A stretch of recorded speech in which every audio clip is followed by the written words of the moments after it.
Hej, witam w kolejnym kursie i w tym kursie zajmiemy się tworzeniem FPS-a, czyli pierwszoosobowej strzelanki. I w naszym przypadku będzie to strzelanka inspirowana lub stylizowana na stare, klasyczne FPS.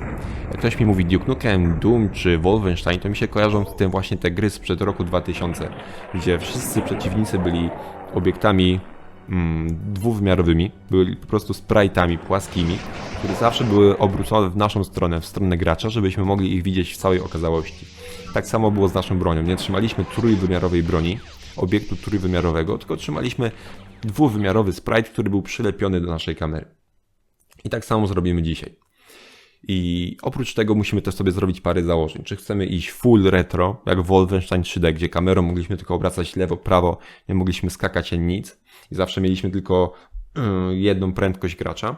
Czy chcemy stworzyć w stylu Duke Nukem 3D, gdzie już mogliśmy skakać, kucać, latać jetpackiem, rozglądać się gdzie chcemy, iść, biegać i co tam jeszcze. Chyba nawet mogliśmy się kłaść na ziemię. Ja zrobię trochę nowocześniejszą wersję, gdzie będziemy mogli robić to wszystko. I tak samo jeśli chcecie zrobić zwykłego FPS-a, a nie klasycznego FPS-a, to będziecie mogli korzystać z tego poradnika. Po prostu zamiast sprite'ów dwuwymiarowych walniecie modele trójwymiarowe.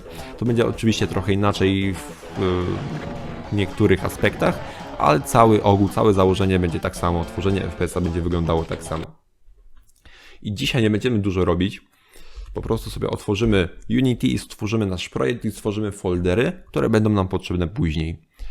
Otwieramy Unity, klikamy New. Nasz projekt sobie nazwiemy Classic FPS.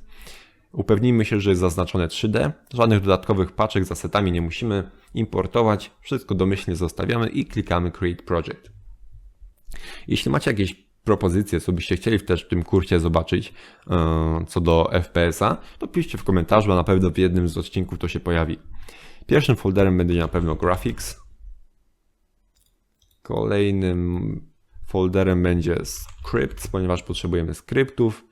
Potrzebujemy jakiegoś folderu na dźwięki. Potrzebujemy jakiegoś folderu na materiały, ponieważ w następnym odcinku zajmiemy się tworzeniem mapy. I mapa będzie oczywiście trójwymiarowa. I będziemy musieli oteksturować tą mapę. Żeby ją oteksturować, będziemy potrzebowali materiałów właśnie.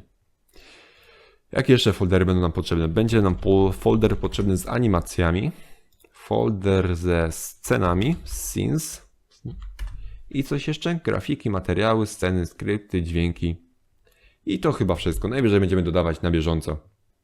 I właśnie, co do jeszcze do klasycznych FPS-ów, tam nie było oświetlenia, nie było światła. I też jest pytanie, czy my chcemy mieć w naszym, czy nie chcemy mieć.